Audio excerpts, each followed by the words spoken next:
चलिए कुछ त्रिकोणमिति के शानदार क्वेश्चन को लेकर के आ गए हैं। cos 1 degree into cos 2 degree cos 3 degree cos 4 degree dot dot dot cos 180 degree, इसका मान निकालना है। बच्चे कंफ्यूजन में पड़ते हैं क्योंकि उन्हें cos 30, cos 0, cos 45, cos 60, cos 90 का मान पता होता है। तो इस क्रम में आपको बीच में 5, 6, 7, 8, 9, 10, 11, 12 तो cos 90 भी तो मिलेगा ना। तो जैसे cos 90 मिलेगा आपको बीच में, और आपको पता है कि cos 90 का वैल्यू क्या होता है, 0 होता है। cos 90 का वैल्यू क्या होता है, 0 होता है, यानी बीच में यहाँ पर आपको 0 मिलेगा। अब 0 के इधर जितना लाखों करोड़ों अरबों खरबों कुछ से गुना कर दीजिए, या 0 के इधर लाखों करोड़ों अरबों खरबों किसी भी चीज से गुना कर दीजिए, तो आपका फाइनल रिजल्ट क्या हो जाएगा, 0 ही हो जाएगा। चलिए अगले क्वेश्चन पर लेकर के चलते हैं आप लोगों को। 7 sin square theta plus 3 cos square theta equal to 4। अब sec theta plus cosec theta का आपको मान निकालना है।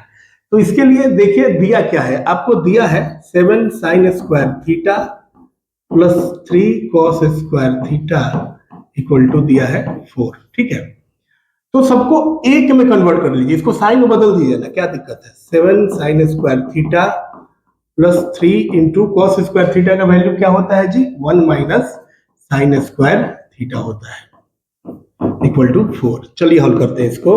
7 साइन स्क्वायर थीटा प्लस 3 में 1 से गुना कीजिएगा तो 3 होगा, plus minus minus 3 sine square theta equal to 4। ठीक है, 7 साइन स्क्वायर थीटा में से 3 साइन स्क्वायर थीटा घटाइएगा तो 4 साइन स्क्वायर थीटा, और बराबर 4 और प्लस 3 इधर आएगा तो -3 आपका हो जाएगा।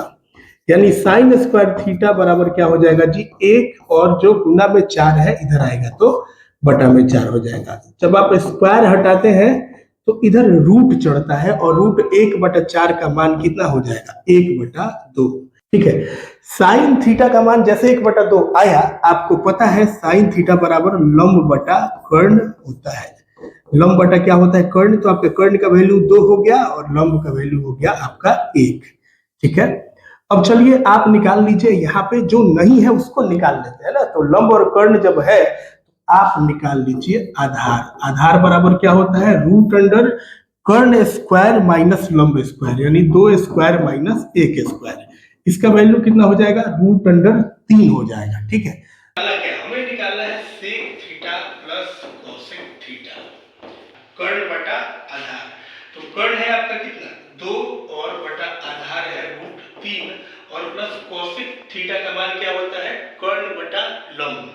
कर्ण बटा लंब होता है, तो यानी 2 और बटा लंब। लंब कितना है आपका, लंब है 1 है, तो बटा 1 देने की कोई जरूरत नहीं है। आपका करेक्ट आंसर यहाँ पर भी हो जाएगा, इसका बटा का जोड़ भी कर सकते हैं।